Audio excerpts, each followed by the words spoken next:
রাধে রাধে, সবাই কেমন আছো? আশা করি ভালো আছো, আমিও ভালো আছি।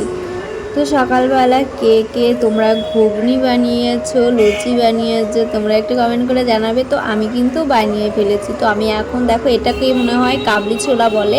তো এই কাবলি ছোলাগুলো আমি এখন বসাবো প্রেশার কুকারে। কালকে রাত্রিবেলা মা ভিজিয়ে রেখেছিল জলে, তো সেটাকে আমি এখন সিটি মারবো। সিটি না মারলে তো সিদ্ধ হবে না, তাই এখানে বসিয়ে দিলাম ঝটপট করে। কারণ তোমাদের দাদাভাই খেয়ে আবার দোকানে যাবে, তাই আমাকে 8টার মধ্যে সব কিছু করতে হবে। এক হাত দিয়ে মা দুর্গার মতন দশভুজা হয়ে গেছি আমি।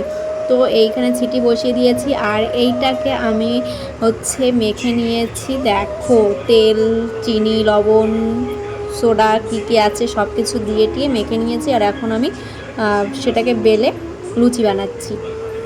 তো এক হাত দিয়ে দশভুজা। ছেলেকে আমি এখানে একটু বকা দিলাম যে বাবা তুমি একটু নিয়ে নাও, কারণ প্রচণ্ড পরিমাণে গরম পড়েছে। আমার মুখটা দেখলে তোমরা বুঝতে পারবে যে আমার কতটা কষ্ট হচ্ছে। এদিকে তরকারি করছি, এদিকে লুচি বানাচ্ছি। এত গরম পড়েছে আমাদের এইখানে, মানে ধারণা করা যাচ্ছে না, এত গরম পড়েছে।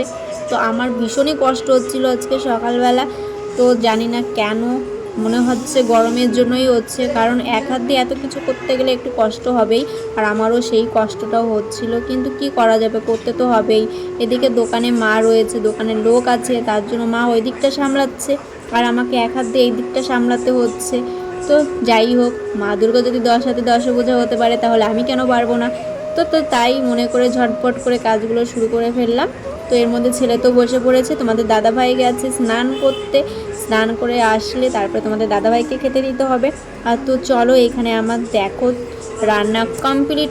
কে কে কারা কারা লুচি খেলে তোমরা কিন্তু কমেন্টে অবশ্যই জানাবে। আর আমি কিন্তু এইখানে নিরামিষ রান্না করেছি আজকে। তো চলো, সবাই ভালো থেকো, সুস্থ থেকো, আর পুজোটা আনন্দে কাটিও।